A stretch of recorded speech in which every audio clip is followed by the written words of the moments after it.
Hi, I'm Dr. Prabjot. I'm a pediatric neurologist with KIMS Cuddles, Hyderabad. So today let's talk about sleep and its importance in our lives, specifically about its importance and how to maintain a good sleep cycle in kids. So sleep is a physiological thing. That means all of us sleep. Our body needs sleep. Now, why does our body need sleep? Sleeping is a time when our body recharges itself. So think of sleep as a battery which charges up when our body charges up the battery when we are sleeping, and it is ready for a full day of functioning next day.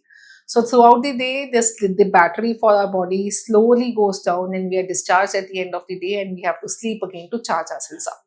Now, sleep is a normal physiological phenomena. It is extremely essential for our day-to-day functioning.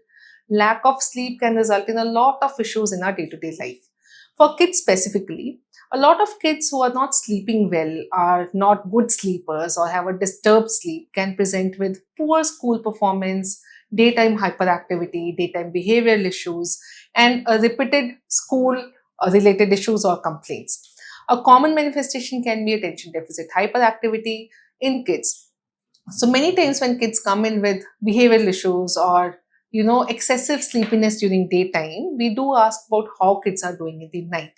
So excessive sleepiness is something that older people, adults can subjectively say, but kids may not express that, and it might only be the behavioral changes or hyperactivity or anger issues which might be more prevalent. So how to ensure that our child has a good night's sleep? So the first and foremost thing that we are facing in today's world is a lot of screen exposure. Most of the working parents, the dinner times have shifted later in the night. Kids tend to sleep late in the night. The family tends to sleep late in the night.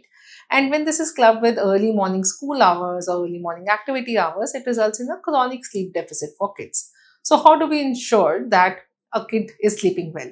So most of the times it is important that we as a family try to improve our sleep habits, because imposing sleep habits only for a child is not going to work out.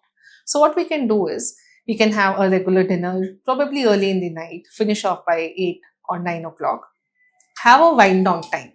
So specifically, a area in the house where the child plays and where he sleeps should not be the same. So that by the time you take your child to the bedroom, he knows that now the sleep time is over and now we are shifting towards the play time is over and now we are shifting towards the sleep time. You can have a nighttime routine. You can have a child can go for a bath in the evening before sleeping. You can have a storytelling time, or you can just have a quiet time with your child before you go to bed. The lights should be dimmed down. uh, Following the routine helps because it helps the child also to understand that okay, now it is a shift from the playing time to the sleep time. Making a fixed sleep time helps. So if you have a nighttime routine, dinner, wind down time, and a sleep time, the child's body gets attuned to the same day and the child will feel sleepy at the same time in the night. Also, it is important that the child should not have any screen exposures for at least a couple of hours before sleeping, because it can interfere with how there's an induction of sleep in the body. The bedroom or the sleeping area should be a quiet area. The light should be dim or off as preferable. And the environment should be comfortable enough. It should not be too hot or too cold for a child to sleep. Now, if you're taking care of all these things also, sometimes what happens is kids have a bad sleep cycle in which they sleep late, get up early, have a long daytime nap, which interferes with the sleep induction in the night. In such cases, especially for preschoolers or early younger standard kids, you can reduce down on the daytime nap. Try to finish daytime nap earlier in the afternoon so that the induction of sleep in the night is not hampered. Now, even after this, if you notice that the child is not sleeping well, has a lot of snoring issues, or sometimes stop breathing when he's sleeping, this is a point when you would want to consult your pediatrician regarding sleep related issues. Now, few kids may have a lot of movements in sleep. There can be certain mild movements which do not wake up the child from sleep. So, these mild movements may be normal sleep related movements, which might not actually need a lot of intervention.